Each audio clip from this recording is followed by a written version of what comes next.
Hello, my name is Paul Thaler, and I work with the Friends of Warner Parks. Today we're here at the Warner Park Nature Center with our friends from the Wrangle to go over and review some of the identification and removal techniques for common invasive species in our area.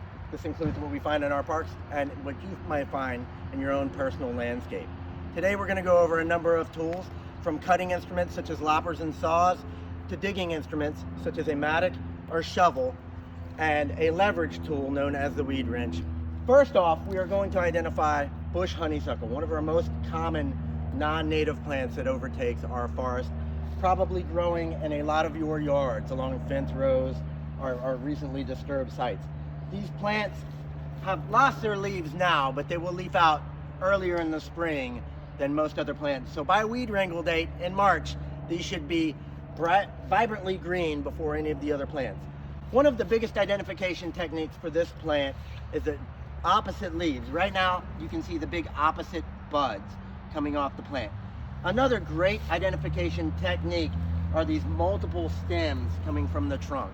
This plant is often a little bit difficult to walk through, to work around. This trunk is also decidedly marked by a scratched appearance, a flaky, brownish, more gray even trunk. Today, we're going to work with loppers to cut it back so we're able to work around it. We'll start at the top, cutting this plant back. With loppers, you want to go straight in and cut. We'll even cut that a little bit lower, as low as you can if you're going to leave it. But today, we're going to dig this out. The goal of this is to get the plant out by the root.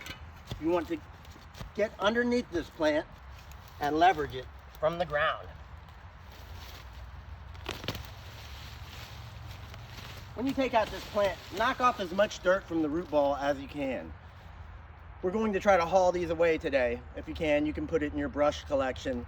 What you do not want to do is leave it on the ground with a root ball intact. It can start to re-sprout. Another tool for grubbing these things out, and one that you can get at a local hardware store usually, is known as the mattock. Mattocks are great leverage tools for working around root systems, going underneath, and leveraging it out. One other method for treatment of these plants, especially with larger plants, is by cutting them down. This is not the largest. These honeysuckles can be quite large.